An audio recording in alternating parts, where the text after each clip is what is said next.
le regalé mi casa a mi hijo para que pudiera empezar su familia. Un mes después, cambió las cerraduras y me bloqueó del celular. Mamá, si quieres, puedes quedarte en el garaje. Gané Lotería Nacional el lunes. Me alegra tenerte aquí. Sigue mi historia hasta el final y comenta desde qué ciudad me estás viendo para saber hasta dónde ha llegado. Jamás imaginé estar sin hogar a los 64 años. Eso no es algo que uno planea ni se espera, mucho menos cuando es tu propio hijo quien te echa a la calle. Me llamo Carmen y hasta hace un mes era dueña de una pequeña casa de 3 recámaras en San Miguel del Río.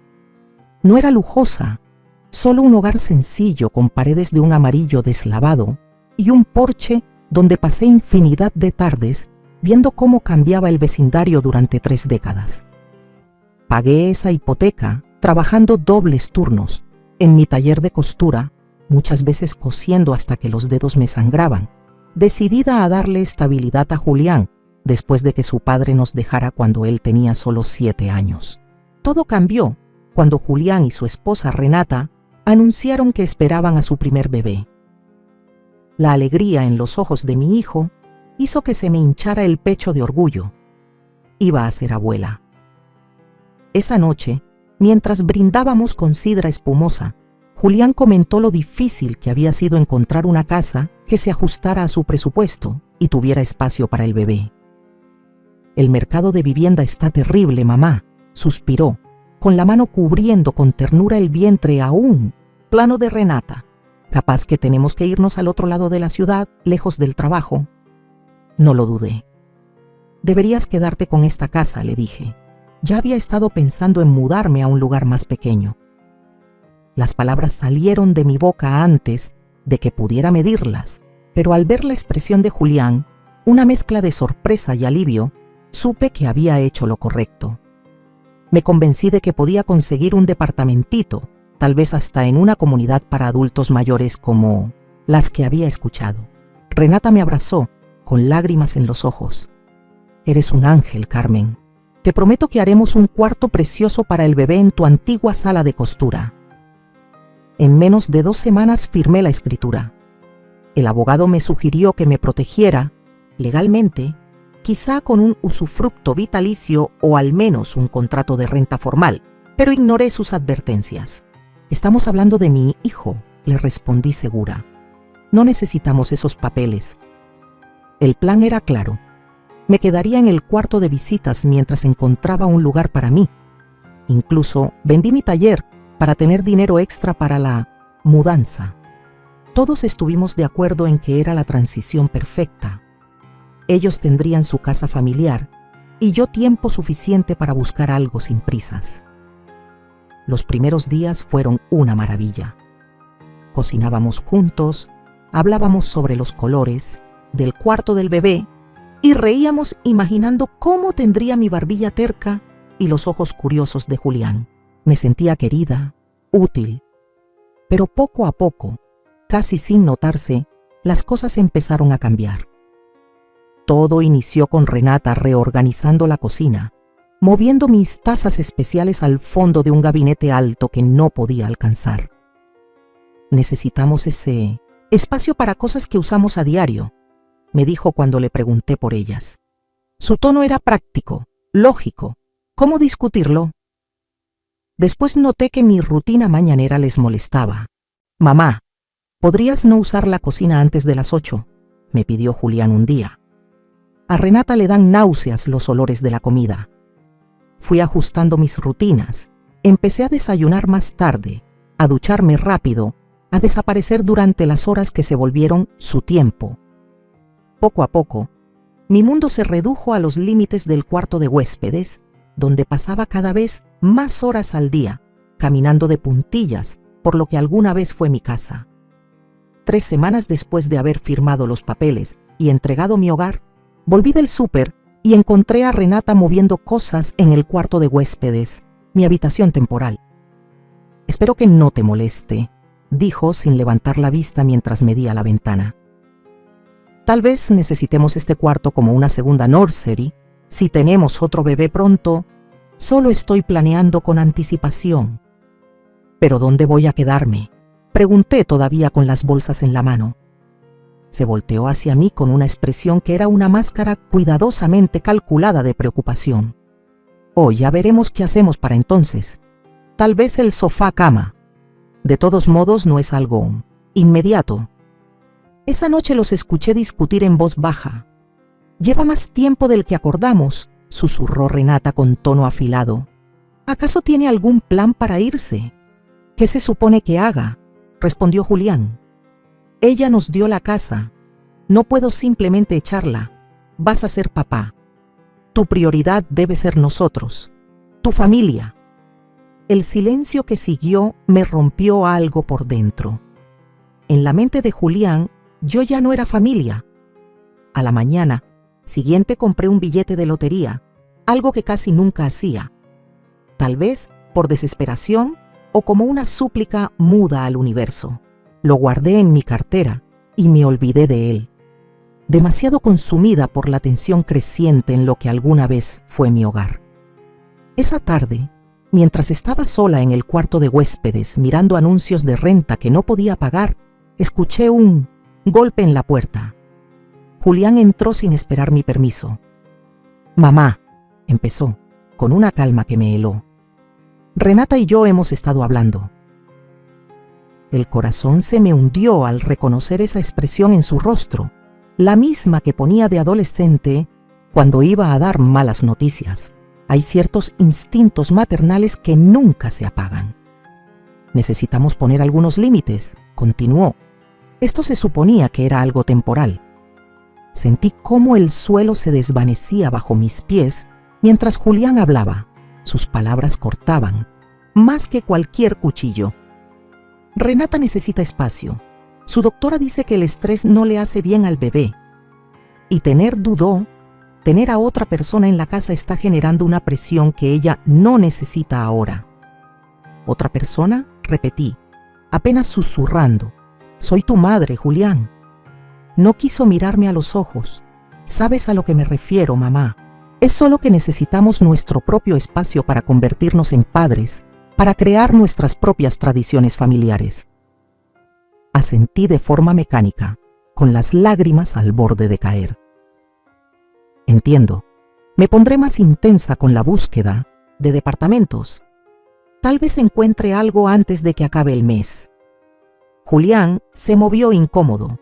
«En realidad, los papás de Renata vienen el próximo fin de semana para ayudar con el cuarto del bebé. Esperábamos que pudieras encontrar algo antes». Me temblaban las manos mientras la realidad me caía encima. «¿Antes? ¿En unos días?» «Sé que es repentino», dijo, al fin mirándome con lo que parecía un remordimiento genuino, «pero necesitamos comenzar de nuevo». Respiré hondo tratando de no quebrarme. «Necesito un poco de tiempo, Julián. Solo 1 o 2 semanas. Vendí mi tienda. Todo lo que tenía lo puse en esta casa. Ahora tu casa». Él se levantó de golpe. «Hablaré con Renata. Veré si podemos arreglar algo». Pero su tono dejaba claro que no había espacio para negociar. Esa noche casi no dormí. ¿Cómo llegamos a esto? Dediqué mi vida entera a darle a mi hijo todo lo que pude. Trabajé hasta dejarme la piel para que nunca le faltara nada. Y ahora, a los 64 años, me estaban echando como si fuera un electrodoméstico viejo. Todavía servía, pero ya no me querían. A la mañana siguiente fui al banco, esperando tener lo suficiente para el depósito de un departamentito. Pero los números no daban esperanza. Caminando de regreso por una calle que ya no sentía mía, recordé el boleto de lotería. Pues, ni modo, voy a checarlo, pensé, y me detuve en una tiendita. Le pasé el boleto al cajero, un chavo de mirada amable que lo escaneó sin mucha prisa. «¿Eh?», dijo, levantando las cejas sorprendido. «Debería guardar esto, señora. Tiene que ir a reclamarlo directamente en la oficina de Lotería Nacional». Se me detuvo el corazón. Como dice, ganó algo grande. No puedo decirle cuánto, pero es más de lo que podemos pagar aquí. Salí de la tienda tambaleándome con el boleto bien apretado en la mano. ¿Será posible? La suerte me estaba encontrando justo cuando más la necesitaba. Al volver a la casa, algo se sentía distinto. El aire pesaba, lleno de silencios tensos. Renata me esperaba en la sala, con los brazos cruzados sobre su vientre. «Tenemos que hablar», dijo con voz helada. Durante los siguientes 15 minutos, me explicó cómo mi presencia la incomodaba, que necesitaba hacer su nido sin sentirse observada, que Julián estaba abrumado intentando manejar las emociones de todos. Ni una sola vez mencionó que esta había sido mi casa durante 3 décadas, ni que no tenía a dónde ir. «Creemos que lo mejor sería que busque otro lugar de inmediato», concluyó. «Julián es demasiado blando para decirlo, pero esto no funciona». Me quedé inmóvil, con el boleto de lotería ardiendo dentro del bolso. «Necesito unos días», supliqué. «Solo hasta el fin de semana». Sus ojos se entrecerraron. «Está bien, pero no más». Los siguientes 2 días fueron un torbellino de llamadas a departamentos que no podía pagar y a viejos amigos que no tenían espacio. Escondí el boleto de lotería. Lo metí en una ranura que corté en el forro de mi bolso, con miedo de contarle a alguien hasta estar segura de lo que había ganado. El jueves fui al doctor por mi artritis. Al volver a la casa, el corazón se me paralizó. Mis cosas, álbumes de fotos, ropa, mi máquina de coser, estaban amontonadas sin cuidado en el garage. Julián estaba en la entrada, con las llaves en la mano, y en su cara se mezclaban la vergüenza y la firmeza. «¿Qué está pasando?», pregunté, aunque ya sabía la respuesta. «Renata tuvo un ataque de ansiedad esta mañana», dijo sin emoción. «El doctor dijo que necesita tranquilidad total». «¿Así que me vas a mandar al garage?». La voz se me quebró al ver las cajas. «Es solo por un tiempo. Mamá», dijo sin mirarme a los ojos. «Solo mientras encuentras dónde quedarte». Pusimos el catre de campamento viejo y un calentador. Hizo una pausa. «Tienes el control del portón, puedes entrar y salir sin molestarnos». «Julián», susurré, «soy tu madre. Yo te cambié los pañales. Trabajé en 2 chambas para que pudieras ir a la universidad. ¿Cómo puedes hacerme esto?». Algo en su cara se endureció. «Ahora tengo que pensar en mi hijo, mamá, en mi familia». Esas palabras me atravesaron el alma. Ya no era parte de su familia. «Necesito entrar por unas cosas», dije acercándome a la puerta, pero él se interpuso. «Yo te traigo lo que necesites. Mis medicinas están en el buró y mi libreta de direcciones en el cajón». Hice un esfuerzo por mantenerme firme. «Espérame aquí». Cuando se metió a la casa, me dejé caer contra el coche con las piernas temblorosas. ¿En qué momento mi hijo se convirtió en esta persona? ¿Qué hice mal? Después de que Julián me dio mis cosas, decidí salir a caminar para despejar la mente. Aún no podía asimilar que iba a dormir en mi propio garage. Caminé por horas hasta que las rodillas, con la artritis, ya no aguantaban y el sol empezaba a esconderse.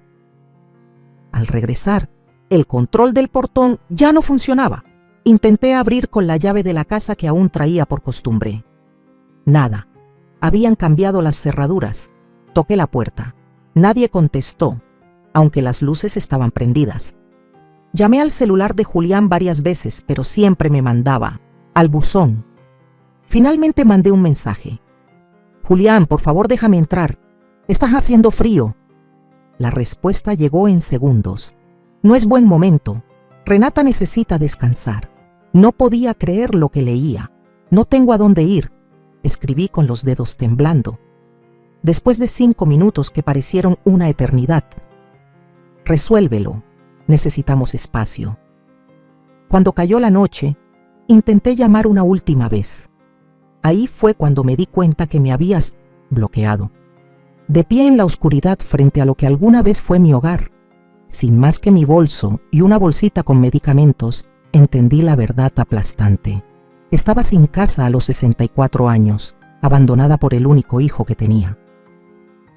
Me quedé, paralizada, mirando fijamente esa casa oscura que fue mía por 30 años. Las ventanas que antes me daban la bienvenida, ahora se sentían como ojos fríos que me juzgaban. El cuerpo se me entumecía, La mente no lograba entender lo que estaba pasando. ¿Qué hace una mujer de 64 años con artritis y sin techo un jueves a las 9 de la noche? La temperatura empezaba a bajar, con ese frío de primavera que se mete en los huesos. Apreté el bolso contra mí, sintiendo el contorno del boleto de lotería escondido adentro. Una esperanza secreta de la que ni siquiera estaba segura. Con manos temblorosas abrí la puerta del coche y me senté dentro, encendiendo la calefacción, al mínimo para no gastar gasolina. No podía darme el lujo de desperdiciar combustible sin saber de dónde saldría el próximo peso. La batería del teléfono marcaba 23%. No alcanzaba para buscar hoteles que de todos modos no podía pagar. Igual me puse a ver mis contactos. Los nombres se borraban entre las lágrimas. ¿A quién podía llamar? La mayoría de mis amigas estaban igual que yo, sobreviviendo con pensiones chiquitas o enfrentando problemas de salud. No podía cargarles mis problemas. Mientras la noche se volvía más oscura, tomé una decisión. Manejé hasta el estacionamiento del Bodega Urrera, que abre las 24 horas, donde toleraban que la gente durmiera en sus coches. Había leído sobre eso en una nota del periódico sobre la crisis de vivienda. Jamás imaginé que un día dependería de esa información. Eché el asiento para atrás lo más que pude. Me cubrí con la chamarrita que traía puesta y traté de dormir. Cada ruido me hacía brincar.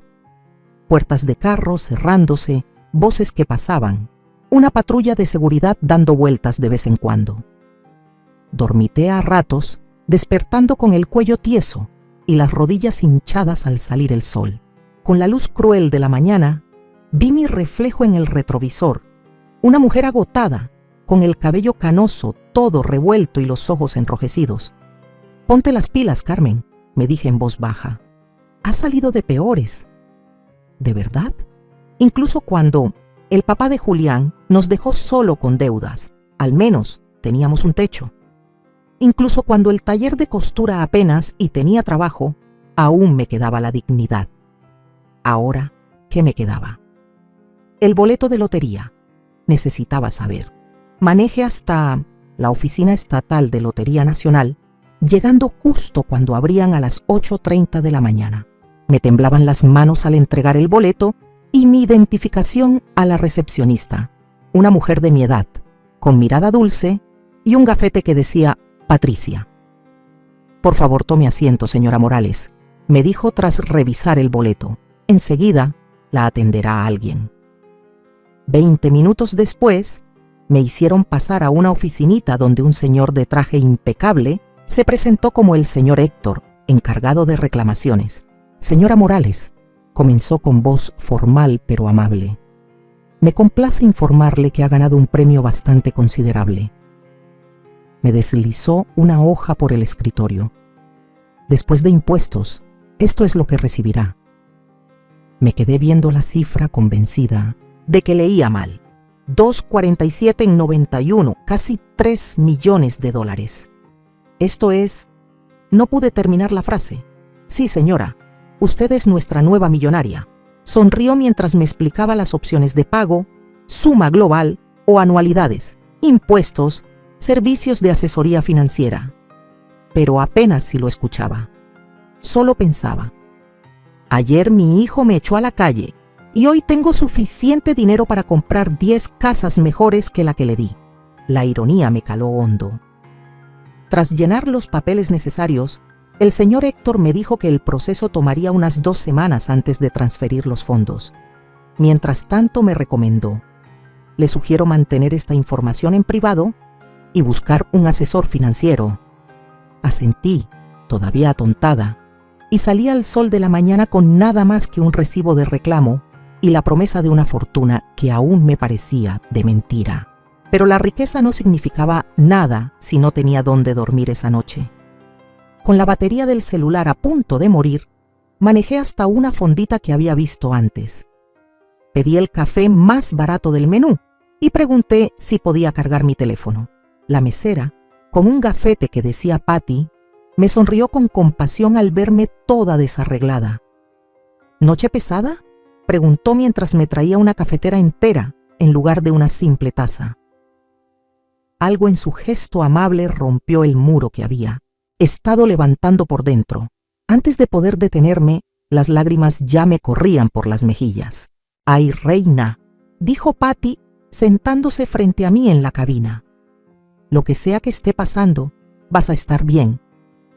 Y así, frente a esta desconocida de ojos compasivos, solté mi historia. Cómo le entregué mi casa a Julián, cómo terminé relegada al garaje, cómo me dejó afuera y me bloqueó mi propio hijo.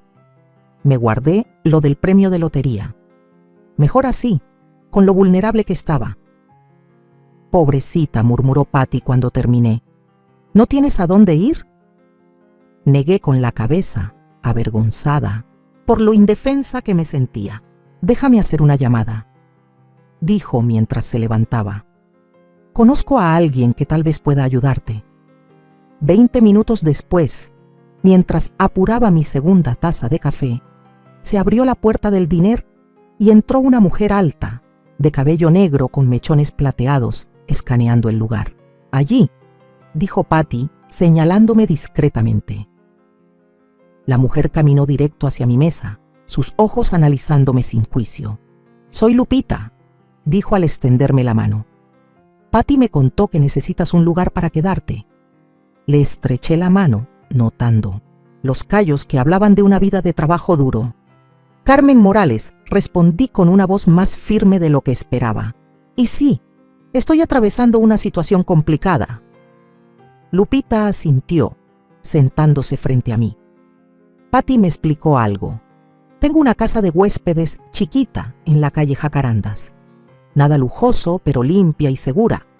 Hay un cuarto vacío desde hace unas semanas. Es tuyo si lo quieres».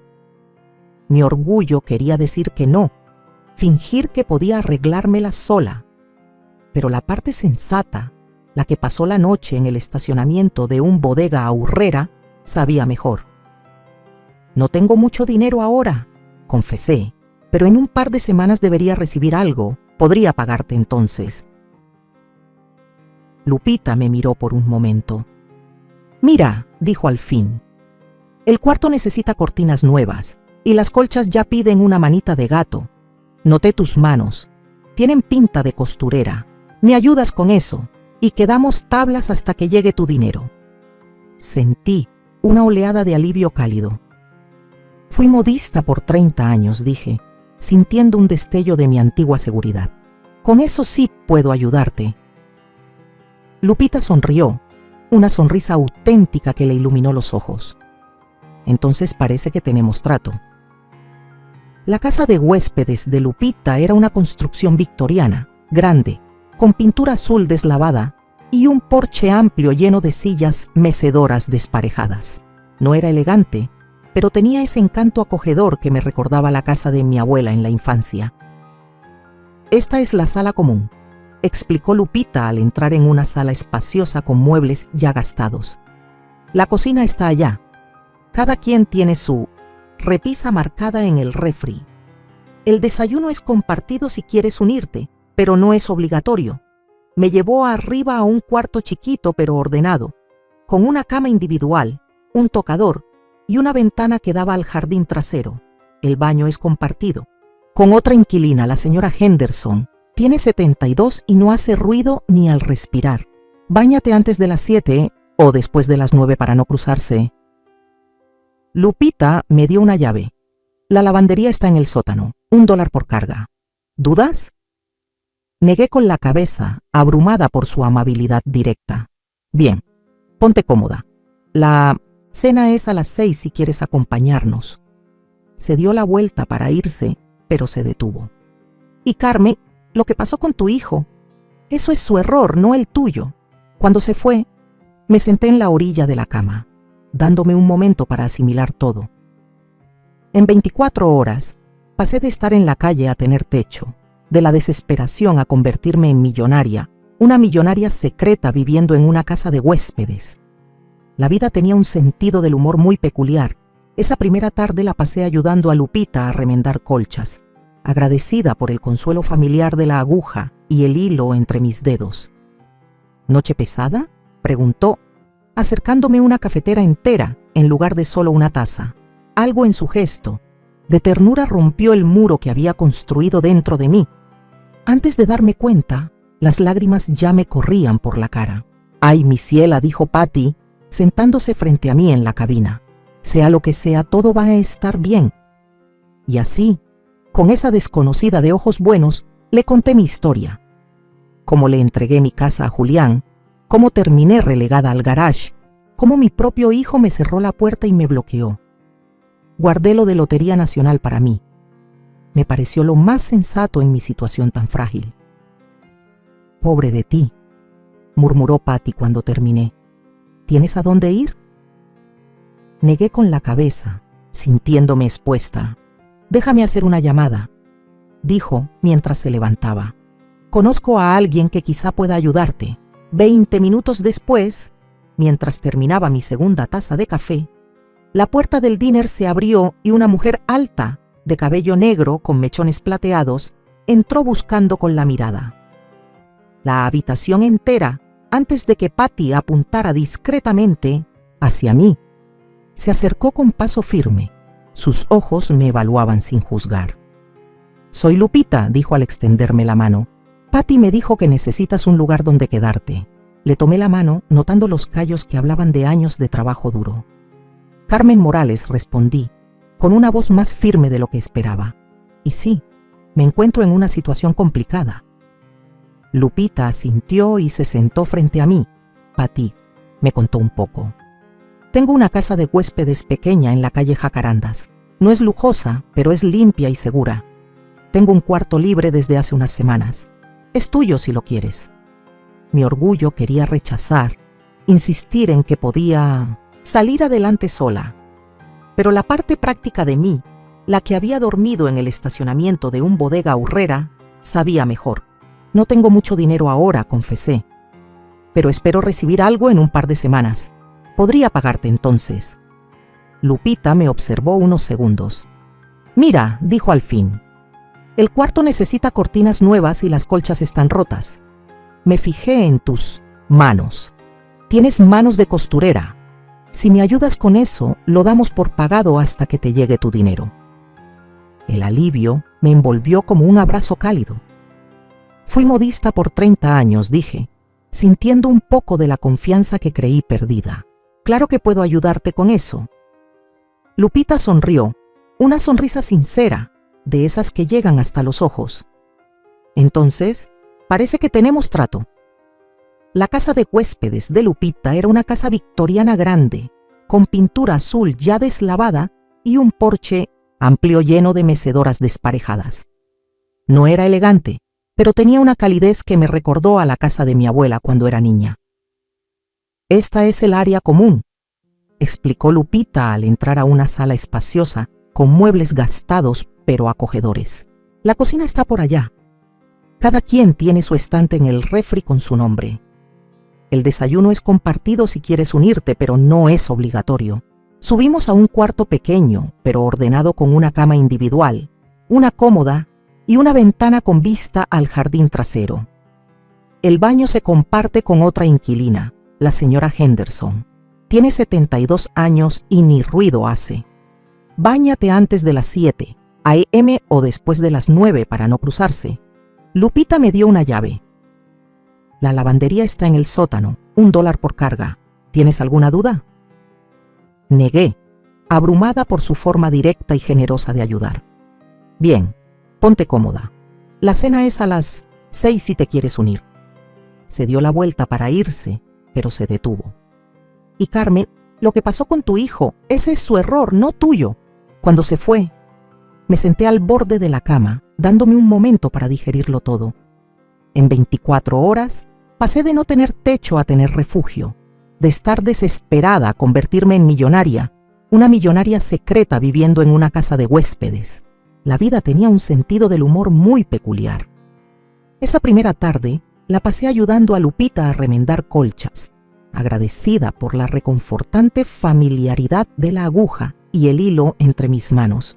El trabajo mantenía mi mente ocupada, evitando que me consumiera la traición de Julián. Los otros inquilinos, 3 señoras mayores y un hombre de mediana edad, eran amables, pero discretos, sin hacer preguntas incómodas durante la cena. Esa noche dormí mejor de lo que esperaba, el cansancio venciendo la ansiedad.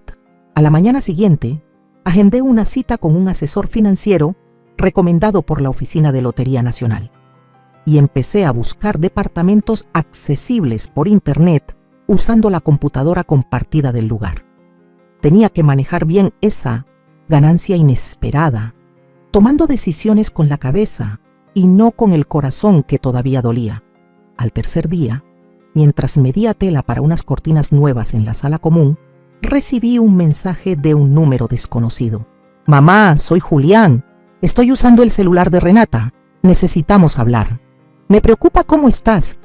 Las tijeras se me quedaron a medio cortar. ¿Ahora le preocupaba después de cambiar cerraduras y bloquearme?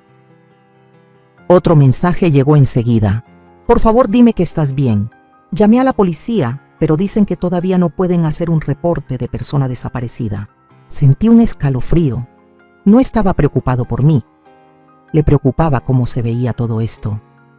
¿Qué pensarían los vecinos al ver que su madre mayor había desaparecido? ¿Cómo lo explicaría a los amigos de la familia? Dejé las tijeras a un lado, pensando qué contestar. Parte de mí quería dejarlo en visto, que se tragara las consecuencias de sus actos, pero otra parte, la madre que lo había criado, que aún recordaba al niño tierno que fue, no podía ser tan dura. Pensando bien, respondí: «Estoy bien. No me busques hasta que estés listo para ofrecer una disculpa de verdad». Contestó de inmediato: «¿Dónde estás? ¿Necesitas dinero?» Dinero. Claro, esa era su solución. Tirar billetes al problema que él mismo creó. No respondí. 10 minutos después, otro mensaje. «Mamá, por favor. Renata se siente fatal. Los dos nos sentimos así. Vuelve a casa y lo hablamos». Casa. Esa palabra dolió. Esa ya no era mi casa. Él se encargó de dejarlo claro. Escribí simplemente no. Lupita me encontró 1 hora después, aún sentada con la tela a medio cortar en las piernas mirando el celular. «¿Problemas?», preguntó sentándose frente a mí. Dudé. Luego le mostré los mensajes. Los leyó en silencio, el rostro poniéndose serio. «Hombres», dijo al fin, devolviéndome el teléfono. «La riegan feo y luego esperan perdón con la primera. Disculpa barata». Me miró directo. «¿Y tú qué vas a hacer?». «Nada», respondí con firmeza. «Al menos por ahora. Cuando me den el dinero y tenga mi lugar, quizá hablemos. Pero será en mis condiciones, no en las suyas». Lupita asintió con aprobación. «Bien hecho». Durante la semana siguiente, agarré rutina en la casa de huéspedes. Por las mañanas cosía, por las tardes investigaba opciones para mi futuro y en las noches compartía la cena con mis compañeros temporales. Descubrí que Lupita también tenía su historia de traición familiar, una hermana que peleó la herencia de su madre, provocando una ruptura de más de 10 años. «La sangre no siempre es más espesa que el agua», me dijo una noche mientras lavábamos los platos juntas. «A veces la familia que eliges es más leal que la que te tocó». El trabajo me mantenía ocupada, impidiendo que mi mente se perdiera en la traición de Julián. Los demás inquilinos, 3 señoras mayores y un hombre de mediana edad, eran amables pero sabían respetar el espacio ajeno, sin hacer preguntas incómodas durante la cena. Esa noche dormí mejor de lo que imaginaba. El cansancio pesaba más que la ansiedad. A la mañana siguiente, agendé una cita con un asesor financiero que me recomendaron en la Oficina de Lotería Nacional y empecé a buscar departamentos accesibles en internet, usando la compu compartida de NX. Tenía que ser lista con ese dinero que me cayó del cielo, tomar decisiones con la cabeza y no con el corazón recién roto. 3 días después de mi llegada, mientras medía tela para unas cortinas nuevas, en la sala común, recibí un mensaje de un número desconocido. Mamá, soy Julián. Estoy usando el teléfono de Renata. Tenemos que hablar. Estoy preocupado por ti. Se me congelaron las manos en pleno corte. Ahora le preocupaba mi bienestar, después de haber cambiado las cerraduras y bloquearme el número. Otro mensaje llegó enseguida. Por favor, dime que estás bien. Llamé a la policía, pero aún no quieren levantar un reporte de persona desaparecida. Un escalofrío me recorrió. No le preocupaba cómo estaba yo, le preocupaba lo que iban a pensar los demás. ¿Qué dirían los vecinos al saber que la mamá del muchacho había desaparecido? ¿Cómo lo explicaría a los conocidos de la familia? Dejé las tijeras a un lado, pensando qué contestar. Parte de mí quería ignorarlo por completo, dejarlo con el remordimiento de sus actos, pero otra parte, la madre que lo había criado, que aún recordaba al niño tierno que fue, no podía ser tan cruel. Después de pensarlo bien, le respondí: estoy bien, no me busques hasta que estés listo para pedir perdón como se debe. Contestó al instante: ¿dónde te estás quedando? ¿Necesitas dinero? Dinero, claro, esa sería su solución, lanzar billetes al problema que él mismo causó. No contesté. 10 minutos después, otro mensaje. Mamá, por favor. Renata se siente fatal. Los dos nos sentimos así. Regresa a casa y podemos arreglar esto. Casa, esa palabra dolía. Esa ya no era mi casa. Él lo había dejado clarísimo. Tecleé simplemente: ¿no? Lupita me encontró una hora después, aún sentada con la tela, a medio cortar sobre las piernas, mirando el teléfono. ¿Problemas?, preguntó sentándose frente a mí. Dudé, pero luego le mostré los mensajes. Los leyó sin decir palabra. Su expresión se endureció. Hombres, dijo al fin, devolviéndome el celular. La riegan feo y esperan perdón con la primera. Lágrima, me miró con atención. ¿Qué vas a hacer? Nada, respondí con firmeza. Al menos por ahora. Cuando reciba el dinero y tenga mi propio lugar, tal vez hablemos. Pero será en mis condiciones, no en las suyas. Lupita asintió, satisfecha. Bien por ti. Durante la semana siguiente me adapté a la rutina de la pensión. Por las mañanas cosía, en las tardes investigaba mis opciones a futuro y por las noches compartía la cena con mis compañeros temporales. Descubrí que Lupita también tenía su historia de traición familiar. Una hermana que peleó el testamento de su madre, y eso las mantuvo separadas por 10 años. La sangre no siempre es más espesa que el agua, me dijo una noche mientras lavábamos los trastes. A veces la familia que eliges es más leal que la que te tocó. 12 días después de mi visita a la oficina de Lotería Nacional, recibí la llamada que tanto había esperado. Ya habían depositado los fondos en la cuenta nueva que abrí. Oficialmente era millonaria. Esa misma tarde me reuní con el señor Daniels, el asesor financiero que escogí tras investigar bien mis opciones. Era un hombre serio, de unos 50 años, con experiencia en ayudar a personas que de repente reciben grandes cantidades de dinero a tomar decisiones prudentes. Lo importante es ir con calma, me aconsejó, mientras repasábamos mis posibilidades. Nada de compras grandes, por lo menos durante 3 meses. Vamos a armar un portafolio de inversión conservador, abrir un fideicomiso y pensar en donaciones caritativas que te beneficien con los impuestos. Asentí, agradeciendo su forma tan sensata de manejar todo. ¿Y la vivienda? Lo mejor es rentar al principio, sugirió. Date tiempo para decidir dónde quieres establecerte antes de comprar. Al terminar nuestra reunión de 2 horas, ya tenía un plan financiero claro y una sensación rara de empoderamiento. Por primera vez en décadas, estaba tomando decisiones solo para mí, sin ceder por otros ni callar por mantener la paz. Esa noche, mientras ayudaba a Lupita a preparar la cena, saqué el tema de mi partida. La semana que viene voy a ver unos departamentos, le dije mientras cortaba zanahorias para el caldo. No sé cómo agradecerte todo lo que has hecho. Lupita hizo un gesto con la mano restándole importancia. Ha sido un gusto tenerte aquí. y tus costuras me ahorraron un dineral, pero me alegra que estés saliendo adelante. Revolvía la olla con calma. ¿Vas a contactar a tu hijo cuando te establezcas? Suspiré, dejando el cuchillo a un lado. No lo sé. Una parte de mí quiere llegar en un coche de lujo, enseñarle el estado de cuenta y ver su cara al entender lo que perdió. Me dio pena decirlo en voz alta, pero eso es el dolor hablando. Lupita asintió con comprensión. Las fantasías de venganza son normales. Actuar sobre ellas casi nunca trae alivio. La verdad, confesé, es que sigo siendo su madre. Lo sigo queriendo a pesar de todo. Pero no puedo volver a como eran las cosas antes.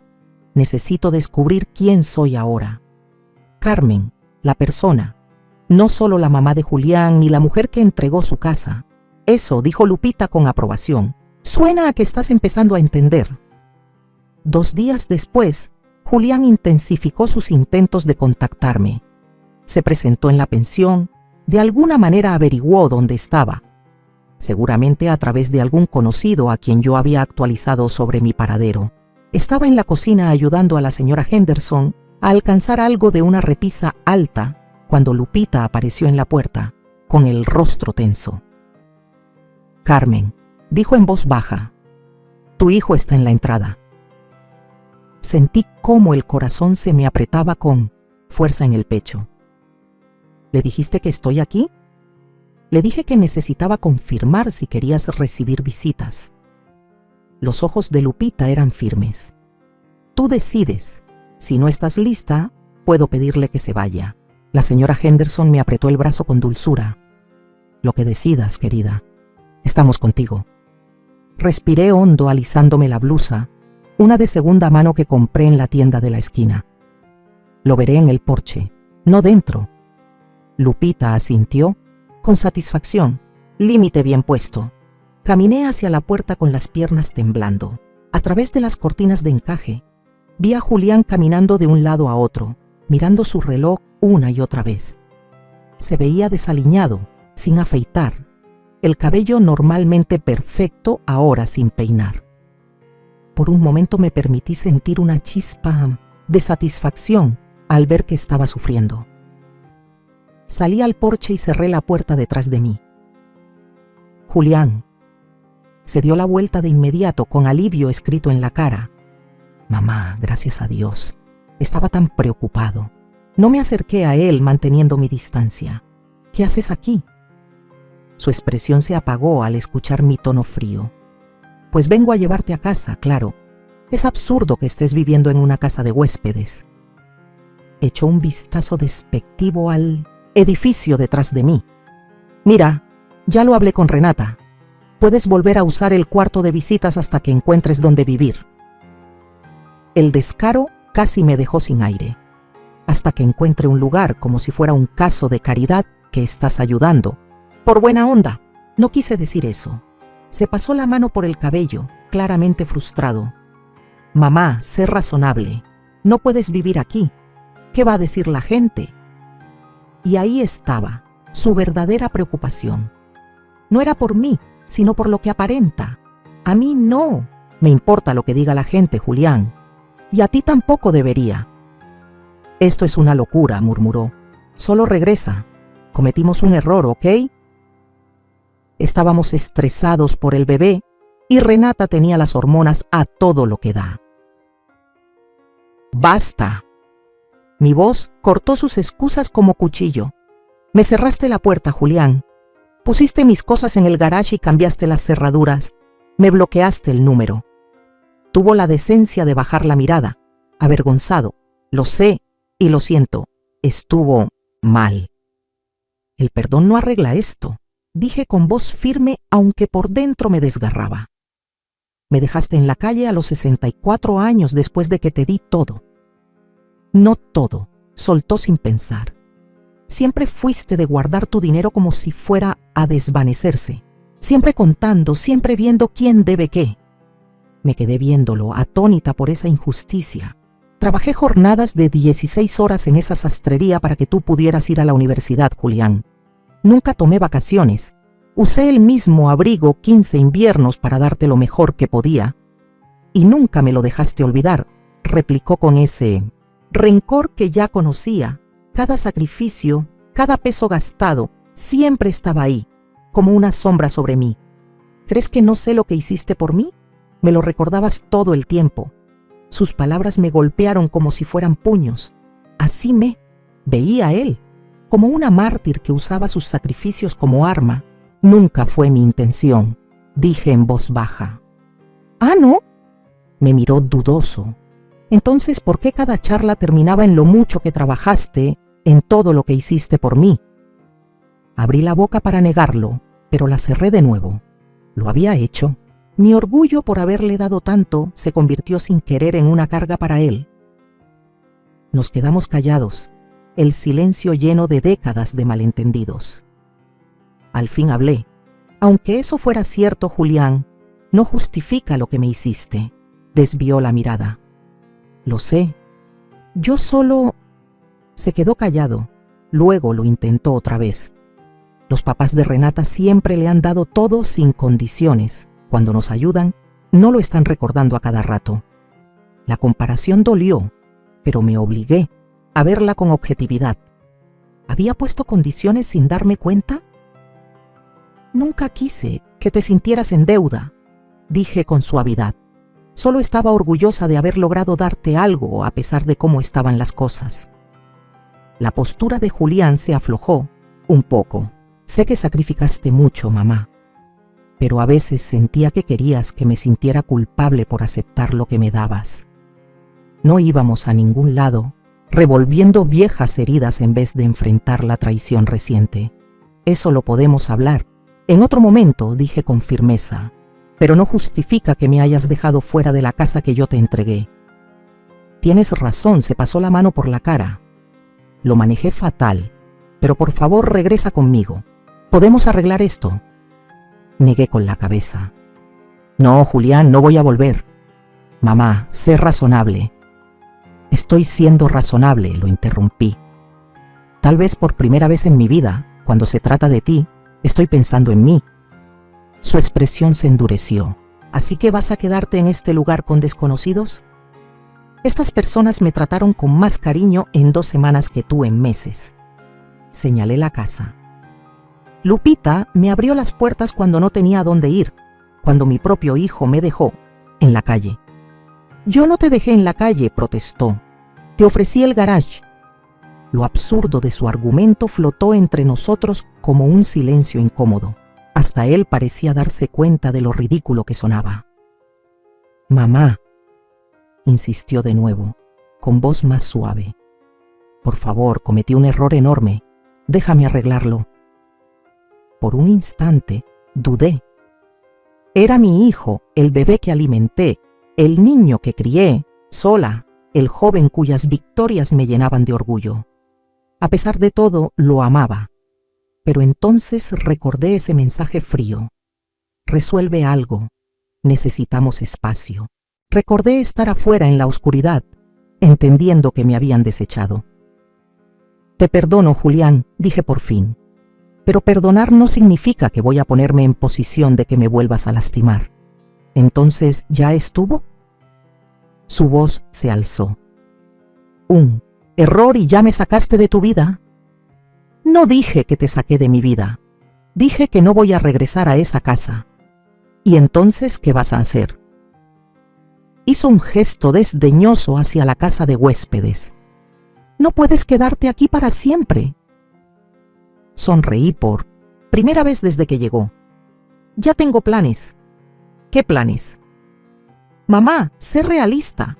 Tus ahorros no van a durar mucho y ya vendiste tu negocio. Pensé en contarle lo de Lotería Nacional, en ver su cara cuando se diera cuenta de lo que había perdido. Pero recordé las palabras de Eneidi. Las fantasías de venganza son normales. Actuar sobre ellas casi nunca trae satisfacción. Estaré bien, dije en su lugar, soy más capaz de lo que crees. Me observó largo rato, como si notara algo distinto en mí. Una confianza nueva, tal vez. Esto no es como tú, dijo al fin. Siempre has puesto a la familia primero. Y lo sigo haciendo, respondí. Pero ahora entiendo que yo también soy parte de esa familia. Mis necesidades también importan. 3 semanas después de esa conversación con Julián en el porche de NIC, estaba en la sala de mi nueva casa, sin poder creer que era mía. La casita de 2 recámaras tenía una ventana tipo bahía con vista a un pequeño jardín, pisos de madera que brillaban con la luz de la mañana y, lo más importante, una escritura. Con solo mi nombre, el señor Daniels, mi asesor financiero, me ayudó a hacer una compra sensata. Nada exagerado, pero mucho más bonito que cualquier lugar donde hubiera vivido antes. Pagué de contado, invertí la mayor parte de las ganancias con cabeza fría y aparté dinero para arreglos y para una mensualidad cómoda. Lupita me ayudó a mudarme y me trajo de regalo unas cortinas hechas por ella para la cocina. Es perfecto para ti, dijo mientras miraba todo con aprobación. Pequeño para manejarlo bien, pero con espacio para tu taller de costura. Decidí volver a la sastrería, no como negocio esta vez, sino como un proyecto que me llena el alma. Tienes razón, se pasó la mano por la cara. Lo manejé de la peor manera, pero por favor, vuelve conmigo, podemos resolverlo. Negué con la cabeza. No, Julián, no voy a regresar. Mamá, sé razonable. Estoy siendo razonable, lo interrumpí. Tal vez, por primera vez en mi vida contigo, estoy pensando en lo que yo necesito. Su rostro se endureció. ¿Así que te vas a quedar en este lugar con desconocidos? Estas personas me dieron más cariño en 2 semanas que tú en meses. Señalé la casa. Lupita me abrió la puerta cuando no tenía dónde caerme muerta. Cuando mi propio hijo me dejó en la calle. Yo no te dejé en la calle, protestó. Te ofrecí el garage. El absurdo de sus palabras quedó flotando entre los dos. Incluso él pareció darse cuenta de lo ridículo que sonaba. Mamá volvió a intentar, esta vez con voz más suave. Por favor, cometí un error terrible, déjame enmendarlo. Por un momento dudé. Era mi hijo, el bebé al que alimenté, el niño que crié sola, el joven que tantas veces me llenó de orgullo. A pesar de todo, lo quería. Pero entonces recordé ese mensaje frío. Resuelve algo. Necesitamos espacio. Recordé estar afuera en la oscuridad, entendiendo que me habían desechado. Te perdono, Julián, dije al fin, pero perdonar no significa que voy a ponerme en posición de que me lastimes otra vez. ¿Y ya? ¿Un solo error y me borras de tu vida? No dije que te borraba, dije que no voy a volver a esa casa. Y entonces, ¿a dónde vas a ir? Señaló la casa de huéspedes con desdén. No puedes quedarte aquí para siempre. Sonreí por primera vez desde que llegó. Tengo planes. ¿Qué planes? Mamá, sé realista. Tus ahorros no te van a durar y ya vendiste tu negocio. Pensé en contarle lo de Lotería Nacional, en ver su cara cambiar al entender lo que había perdido. Pero recordé las palabras de NIG. Las fantasías de venganza son normales. Actuar sobre ellas rara vez da satisfacción. Estaré bien, dije en su lugar. Soy más capaz de lo que crees. Me observó por un buen rato, notando tal vez algo nuevo en mí. Una seguridad que no había visto antes. Esto no es típico de ti, dijo al final. Siempre pusiste a la familia primero. Lo sigo haciendo, respondí. Pero entendí que yo también soy parte de esa familia. Mis necesidades también importan. 3 semanas después de esa conversación con Julián, en el porche de NIC, estaba en la sala de mi nuevo hogar, sin poder creer que era mío. La casita de 2 recámaras tenía una ventana de arco que daba a un jardincito, pisos de madera que brillaban con la luz de la mañana y, lo más importante, una escritura con solo mi nombre. El señor Daniels, mi asesor financiero, me ayudó a hacer una compra sensata. Nada lujoso, pero mucho más bonito que cualquier lugar donde hubiera vivido antes. Pagué al contado, invertí la mayor parte de las ganancias con cuidado y aparté dinero para arreglos en casa y un ingreso mensual cómodo. Lupita me ayudó a mudarme con un regalo de bienvenida, unas cortinas hechas a mano para la cocina. Es perfecto para ti, dijo mirando alrededor con una sonrisa. lo suficientemente pequeño para mantenerlo sin problema, pero con espacio para tu taller de costura. Decidí volver a la confección, no como negocio esta vez, sino como un proyecto que me llena el alma. La segunda recámara se estaba transformando en un taller de costura con equipo de primera, un lujo que jamás me permití durante mis años de trabajo. No sé cómo agradecerte todo lo que has hecho, le dije a Lupita mientras servía té en unas tazas desparejadas que encontré en una venta de bienes. Me salvaste cuando no tenía nada. Ella hizo un gesto restándole importancia. Te salvaste tú sola, Carmen. Yo solo te ofrecí un lugar donde aterrizar. Esa noche, después de que Lupita se fue, me senté en mi nueva sala, saboreando el silencio que por fin era solo mío, sin pisar cáscaras de huevo, sin tener que descifrar el humor de nadie, sin adaptarme a las prioridades ajenas, solo paz. Aún no le había contado a Julián sobre el premio de Lotería Nacional, ni sobre mi nuevo hogar. Nuestra relación seguía tensa, limitada a mensajes cortos cada ciertos días. Había dejado de insistir en que volviera, tal vez finalmente entendiendo que hablaba en serio cuando le puse límites. El timbre sonó el sábado siguiente por la tarde, mientras organizaba telas para una colcha que planeaba hacer. Mirando por la mirilla, vi a Julián parado en el porche con un ramo de flores.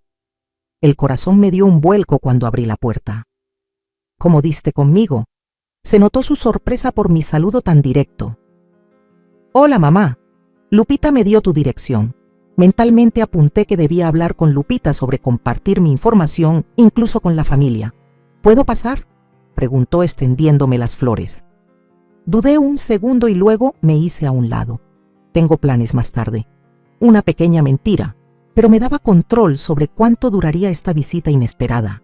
Julián entró con cautela, sus ojos agrandándose al ver los muebles bonitos, el espacio lleno de luz, la calidad evidente de mi nuevo hogar.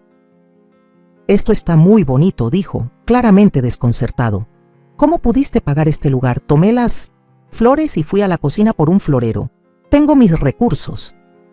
Me siguió, cada vez más confundido. Mamá, en serio, esto no cuadra.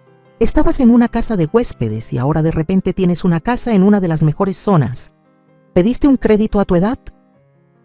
No tengo que darte explicaciones financieras, Julián.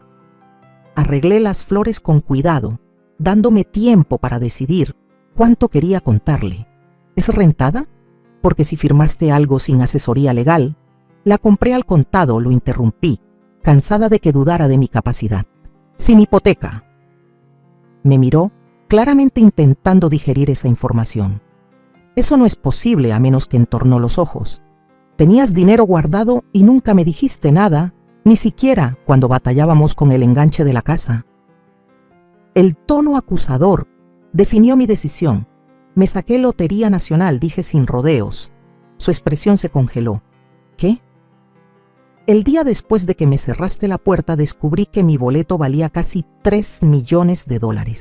Se le fue el color del rostro al entender lo que eso significaba. ¿3 millones? Y estabas sin techo por mi culpa. Asentí, sin sentir ni un gramo de satisfacción ante su angustia evidente. La vida tiene un sentido del tiempo bastante curioso. Se dejó caer en una silla de la cocina, con cara de no poder creerlo. ¿Por qué no me lo dijiste? ¿Hubiera hecho alguna diferencia? Pregunté de verdad. ¿Me habrías querido de vuelta por mí o por el dinero? Su silencio fue respuesta suficiente.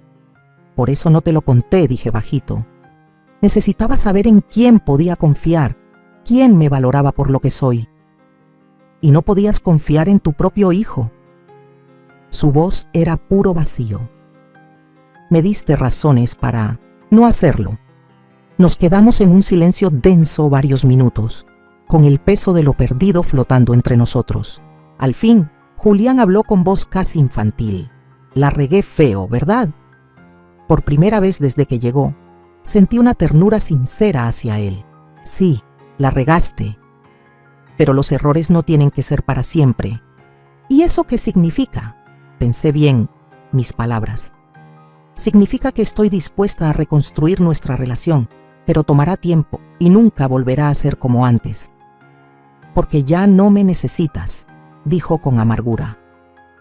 Ahora eres rica. No, lo corregí, porque entendí que mi valor no depende de lo que pueda darles a los demás. Yo valgo por mí misma, no solo como tu mamá o como una red de apoyo económico. Él alzó la vista, con los ojos húmedos. Nunca quise que sintieras que eso era lo único que significabas para mí, pero así fue. Respondí con suavidad. Las acciones dicen más que las palabras, Julián. Asintió, pasándose una mano por el cabello, ese gesto tan suyo que me apretó el alma. ¿Y ahora qué hacemos? Eso depende de ti, le contesté con sinceridad. Yo ya marqué mis límites, ahora tengo mi propia vida. Si quieres formar parte de ella, vas a tener que respetarlos. ¿Y Renata?, preguntó con duda. Eso es más complicado, admití. Tendrá que buscar cómo enmendar las cosas si quiere tener una relación conmigo. ¿Y cómo va el embarazo? 7 meses ya, dijo. Es un niño, mi primer nieto, un varón. A pesar de todo, sentí un cosquilleo de alegría al imaginarlo. Espero que me permitas conocerlo cuando nazca, dije. Claro que sí, respondió rápido Julián. Eres su abuela. Asentí, agradeciendo ese reconocimiento. Pero no voy a cuidar al niño en esa casa. Él se encogió un poco, pero no discutió. Justo 1 hora después, cuando se iba, Julián se detuvo en la puerta. Mamá, lo siento, de verdad, lo sé, respondí. Y era cierto. Mi hijo no era malintencionado, solo inmaduro y fácil de influenciar. Lo iremos resolviendo poco a poco, día tras día. Cuando se fue, me senté en mi sillón favorito junto a la ventana, mirando cómo el atardecer pintaba el cielo de rosa y dorado. Hace 6 semanas estaba parada afuera de la casa que entregué, sin techo y con el corazón roto. Ahora estaba en mi propio hogar, con estabilidad económica y entendiendo por fin mi verdadero valor. Ganar Lotería Nacional sin duda cambió mi situación, pero el cambio más profundo fue por dentro. Aprendí a valorarme, a marcar límites, a construir una vida centrada en lo que yo necesito, no en lo que otros esperan de mí. Mi celular vibró con un mensaje de Lupita. ¿Cómo te fue con Julián? Sonreí, agradecida por su interés. Mejor de lo que imaginaba. Pasito a pasito, respondió enseguida. Acuérdate que perdonar es un regalo que te das a ti, no a ellos. Sabia Lupita. Ya no era solo una casera temporal. Se había convertido en una amiga de verdad. Alguien que me vio en el suelo y me ayudó a encontrar mi fuerza. Dejé el celular a un lado y tomé los retazos de colcha que había estado organizando antes. Con manos firmes empecé a unirlos, creando algo nuevo y hermoso a partir de pedazos sueltos, justo como lo estaba haciendo con mi vida. Mañana comenzaría a hacer voluntariado en el Centro de Adultos Mayores del centro, compartiendo mis habilidades de costura. El mes que viene pienso inscribirme en una clase de cocina que siempre me había llamado la atención. Y en otoño, tal vez por fin haga ese viaje al Gran Cañón que llevo décadas soñando. Por primera vez en mi vida, mi futuro era completamente mío para moldear, sin expectativas ajenas, sin buscar la aprobación de nadie, sin anteponer necesidades que no fueran las mías. Julián seguiría siendo parte de mi vida. Era mi hijo al fin, y pronto tendría un nieto a quien amar, pero nuestra relación sería más sana ahora, basada en respeto mutuo, no en sacrificios ni deberes. Y en cuanto a Renata, el tiempo dirá. Tal vez la maternidad le ablande el corazón, tal vez no. De cualquier forma, ya no necesito su aceptación ni su aprobación. Soy Carmen Morales, madre, futura abuela, costurera, ganadora de lotería. Pero lo más importante, por fin soy realmente yo misma. Mientras la luz del día se desvanecía tras mi ventana y seguía cosiendo, el corazón me latía lleno de esa certeza. A veces el final de una historia no es más que el comienzo de una mucho mejor. Ahora tengo curiosidad por ti, que estás escuchando mi historia. ¿Qué harías tú si estuvieras en mi lugar? ¿Te ha pasado algo parecido? Déjalo en los comentarios. Y mientras tanto, me despido. En la pantalla final, te dejo 2 historias, más que son favoritas del canal y que seguro te van a sorprender.